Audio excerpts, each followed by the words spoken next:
Là, ça te fait penser à quoi? Ah, à côté, ça te fait penser à quoi? À une route, ouais.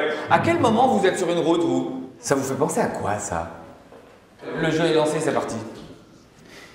1, 2, 3. Qui c'est qui vient jouer au foot? Hein? Non, non, j'ai pas besoin de la balle.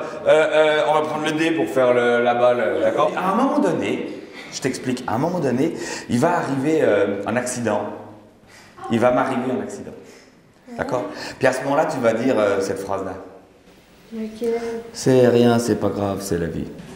Aïe! Oh! Aïe! Aïe! Ah, je me suis fait mal, monsieur. Comment est-ce que vous pouvez faire s'il y a quelque chose de très important qui vous arrive et puis que les adultes qui sont autour de vous ne l'écoutent pas comme ils devraient? Comment vous devriez faire ça? Vous avez déjà vu les mains moites quand vous avez peur ou comme ça? Ouais. Après, les mains moites, les mains un peu humides comme ça. Quand on a le trac, comme ça. Bien, quand on a très peur, on peut avoir ça. C'est marqué quoi? Si tu Ouais. Si tu le passes, tu fais partie du groupe. Si tu le passes, si tu me le passes, tu fais partie du groupe. Je vous demandais, qu'est-ce qu'on doit faire quand on se trouve face à des situations qui sont pas normales? Ouais. Alors on doit en parler à quelqu'un en qui on a confiance. On peut parler à la prof.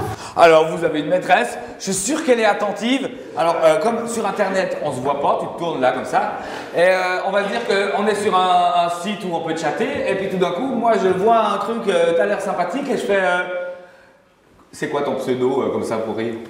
Je sais pas. On va dire Nénette, hein? Moi c'est Lulu, hein? D'accord?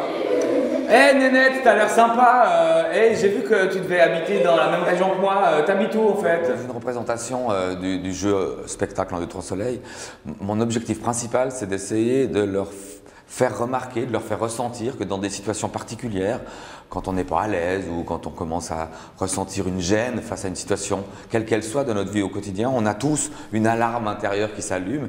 Et le but de ces représentations, en fonction de l'âge des classes qui viennent voir ce jeu, il y en a des tout petits, il y en a des plus grands, ils vont jusqu'à 12 ans, il y en a qui commencent à 6-7 ans. C'est vraiment d'essayer de leur inculquer, en fonction de leur âge, cette notion de l'alarme.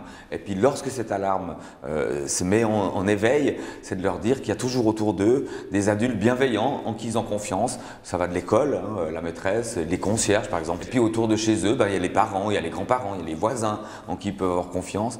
Et vraiment d'essayer de leur montrer que, quelle que soit la situation, même celle qu'on n'aborde pas dans le spectacle, parce qu'on n'a pas le temps de toutes les aborder, s'ils ont une alarme, une inquiétude intérieure, que ça soit dans une situation qu'ils vivent avec leurs parents, leurs copains ou à l'école, ils ont, pour s'en sortir, presque le devoir d'aller en parler à un adulte de confiance. Et c'est ça mon objectif, vraiment.